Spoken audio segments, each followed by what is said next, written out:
He's exactly what they hoped for when they made that huge trade with the Chicago White Sox. Swing and a miss. That's that 97-mile-an-hour fastball. Welcome back to Baseball Extra, the ultimate destination for deep dives into America's favorite pastime. Tonight, we're dissecting a game that had us on the edge of our seats, a true rivalry classic between the Boston Red Sox and the New York Yankees. We're talking about a contest where every pitch, every swing, and every defensive play felt like it could turn the tide. You know, the first inning often sets the tone, and in this particular game, it was absolutely critical. The Yankees, a team known for their early offensive firepower, had already tallied a staggering 100 runs in the first inning this season coming into this matchup. That's a stat that screams danger for any opposing pitcher. And who steps onto the mound to face this challenge? None other than the Red Sox's electrifying southpaw, Garrett Crochet. He needed his A game, especially with Aaron Judge lurking. Judge, with an incredible 19 first-inning home runs this year, led all of baseball in that category. That's a testament to his power and the Yankees' aggressive approach right out of the gate. Crochet, a former first-round pick out of Tennessee, the 26-year-old fireballer, has been nothing short of spectacular for the Red Sox. As our colleague Buster observed, on days Crochet pitches, the Red Sox are arguably the best team in baseball. That's how dominant he's been. He's exactly the impact arm they envisioned when they made that blockbuster trade with the Chicago White Sox. And what an immediate impact he made. Against the formidable Yankees lineup, Crochet unleashed that blistering 97-mile-per-hour fastball for a swinging strikeout out number one. Just explosive, pure gas, right past the batter. That's the kind of stuff you love to see. Up and in, that's where the matchup truly takes shape. Crochet, a big presence on the mound, facing down the powerful Aaron Judge. And he got in the chase. That's the start you want. A perfectly executed sweeper that Crochet and the Red Sox were looking for. He made quick work of the top of the order, ending the inning with a routine fly ball to Rafaela in center field. A 1-2-3 inning, 11 pitches for Crochet in the top of the first. What a way to silence the Yankees' bats and set a confident tone for Boston. Now, let's talk about the Red Sox's lineup. They've had their struggles, particularly with the absence of Roman Anthony, and there's no clear timetable for his return. That absence, combined with other key players struggling, has put pressure on the rest of the lineup to step up. And tonight, they certainly answered the call. The bottom of the first inning began with Jarren Duran, who's been a spark plug for Boston. He sent a ball screaming into the corner, and it ricocheted off the wall. Duran hustled, putting his incredible speed on display, and dove headfirst into third base for a triple.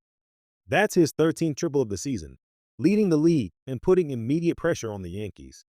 He made life miserable for Giancarlo Stanton out in the outfield on that play.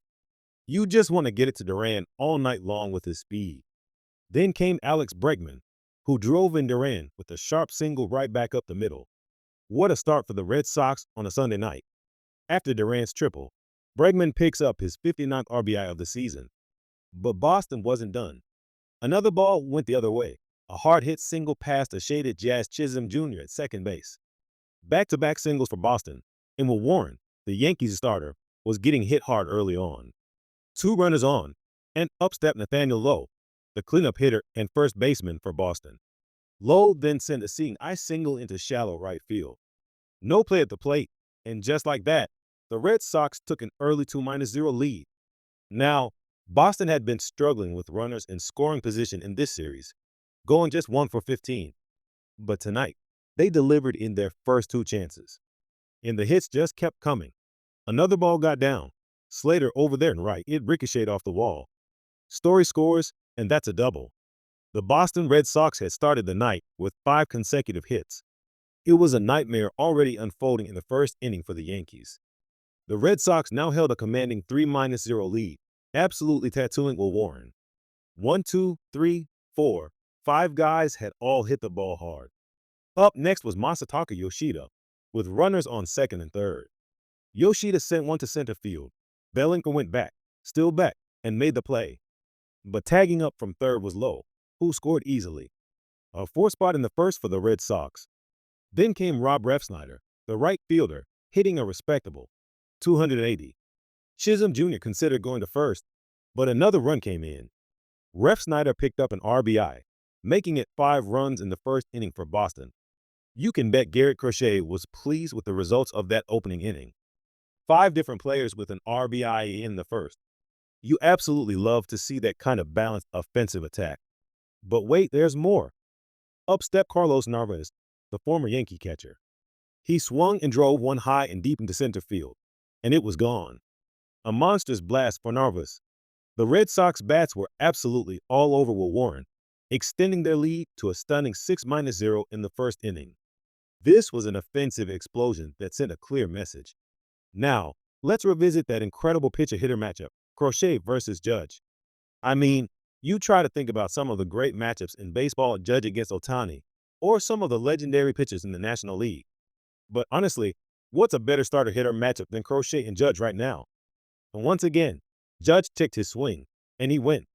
Crochet struck him out with that nasty sweeper. That was the second time Crochet had struck out Judge tonight, bringing his total to 11 strikeouts against him this season. Through 3 innings, Crochet was absolutely dominant, a beast on the mound, or as some call him, the pig. Now, I know some people get sensitive about nicknames, but when your stuff is so filthy that a manager or opposing player calls you the pig because you're just mowing down hitters, that's a compliment, right? When asked about it, Crochet laughed, saying it's cool and he finds it funny. His teammates don't call him that, but he hears it a lot in parking lots and at opposing stadiums, and it's all in good fun. It speaks to his intimidating presence on the mound. But the Yankees are a resilient team, and they weren't going down without a fight. Giancarlo Stanton, the king of exit velocity, drove one hard on the ground between Bregman and Story, and he was aboard with 1 out. Then, after Rosario grounded out, a ball was lifted to left field, fairly deep, going back, playing off the wall. And it was over the wall. A home run for Rosario. That was a huge moment, exactly what the Yankees were looking for to get something started. Rosario, with his first home run as a Yankee, his 6th on the season, made it a 6-2 ball game. And then, with the Boston crowd buzzing, Judge, ever popular even in rival territory, stepped to the plate. Could he do it? This one got some carry to the right field. Judge goes yard one more time. His 2nd career home run against Crochet, his 48th of the year. Just like that, it was a 6-3 ball game. What a response from the Yankees sluggers. Despite giving up 2 home runs, Crochet was still awesome. Hard to ask for much more than 12 strikeouts through 6 innings, tying his season best. He kept the Red Sox in the game, and Boston was starting to believe again. They were already strategizing, thinking about lanes for right-handed pitchers like Whitlock to face some of the Yankees' key hitters, just as manager Alex Cora and his staff planned. As the game progressed, the drama continued. Jose, can you see? Indeed, it was a 2-run ball game, and there was no doubt that the Yankees needed an answer. Aroldis Chapman, the legendary closer, entered the game. Part of the excitement was seeing the legend Luis Taylor on the big screen, a nod to the rich history of this rivalry. Now, Chapman was on the mound, tasked with dealing with Goldschmidt, Chisholm Jr., and Cleo. Chapman, a freak of nature with his powerful arm, got Goldschmidt to hit a ground ball to Story. Story made the play, and Goldschmidt was called out for being out of the baseline in an effort to avoid low. 1 down. Arozarena, who had already homered, was on deck, with Chisholm Jr. at the plate. If Chisholm could get on, Arozarena would represent the tying run. On a 0-2 count, Chisholm hit it hard, and another stare from the Red Sox defense. The versatility of Romy Gonzalez was on full display tonight.